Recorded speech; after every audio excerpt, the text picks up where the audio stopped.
前段时间啊，华盛顿邮报报道了一件非常有意思的事情。他们说，拜登政府私下要求泽连斯基和俄罗斯就结束俄乌冲突进行谈判。拜登表示，泽连斯基之前由于公开表示禁止乌克兰政府的任何人与俄罗斯进行谈判的宣言，引发了欧洲、非洲、拉丁美洲部分地区的担忧。战争的破坏性在这些地区对食物和燃料供应与成本造成了明显的恶劣影响。因此，作为始作俑者的泽连斯基必须承担起相关责任。在很多人眼中，这件事情可以说是俄乌冲突结束的先兆啊！毕竟乌克兰本身是没有外交自主权的，受美国控制。然而现在美国服软了，看样子是要跟俄罗斯和谈了，那乌克兰必然是不敢和美国唱反调的。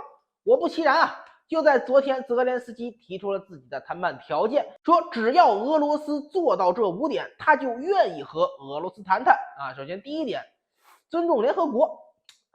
我觉得这有点讽刺啊，毕竟全世界最不尊重联合国的就是美国了哈。然后第二条啊，恢复乌克兰的领土完整。这条怎么说呢？我不太好评价啊，咱们先略过。第三条啊，战争伤亡赔款，我怀疑这就单纯为了要钱啊。第四个，保证以后不再对乌克兰执行类似的军事行动。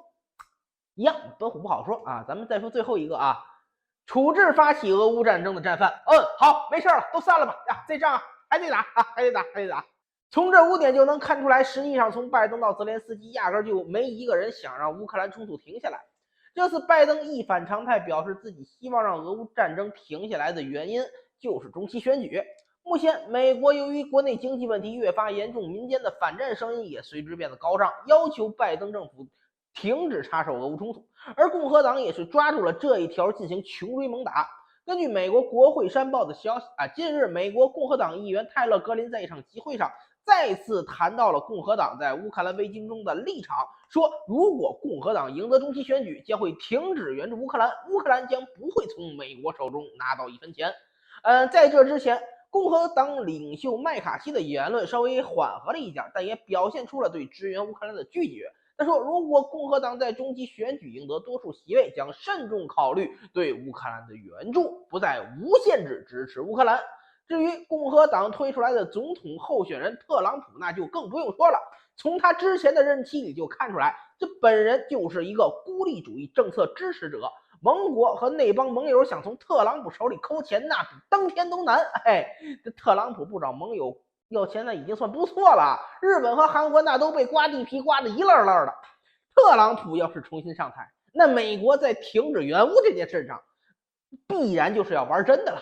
而民间对共和党的表态也是非常支持。根据美国国防部下属的专门负责军事援助的有关机构透露，截止到本月初，美国向乌克兰等欧洲国家输送了100万发炮弹和超过8.41万吨的军事装备，援助金额高达650亿美元啊！这笔钱啊，对美国来说不算多少。但现在美国面临新冠疫情、通货膨胀等多重危机，很多民众都希望美国政府可以把关注点重新聚焦回国内民生，把钱用到美国自己身上，而不是继续往外撒钱。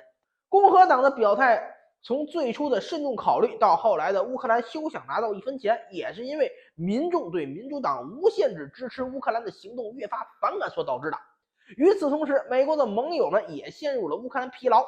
由于俄罗斯和乌克兰无休止的斗争，导致现在全世界有一部分贸易被中断。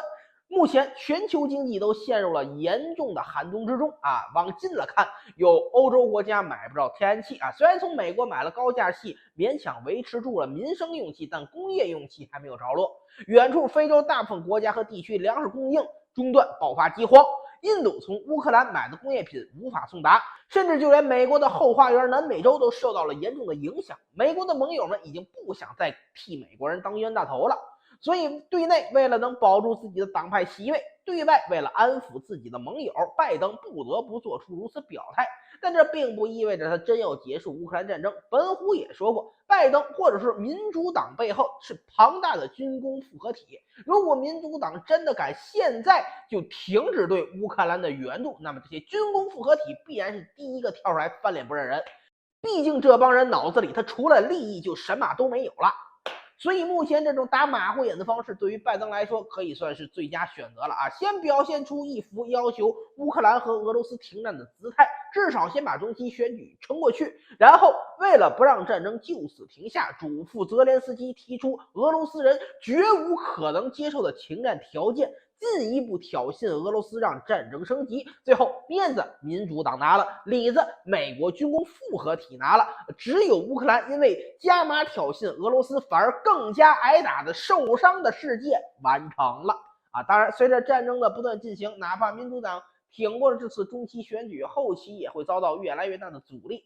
纵使美国的军工复合体可以从战争里攫取到更多的利益，但面对汹涌的民意，美国如果不想再一次面对越南战争时期那样的反战浪潮的话，就必须要停下对乌克兰的支持。而真到了那个时候，乌克兰也必然会沦为弃子，失去所有援助。毕竟全世界除了美国，谁支持乌克兰谁亏本。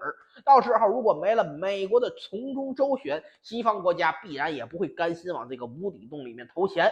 届时乌克兰不仅要承担战败的耻辱，还要给美国和北约一大笔钱，连本带利偿还战争中购买武器带来的负债。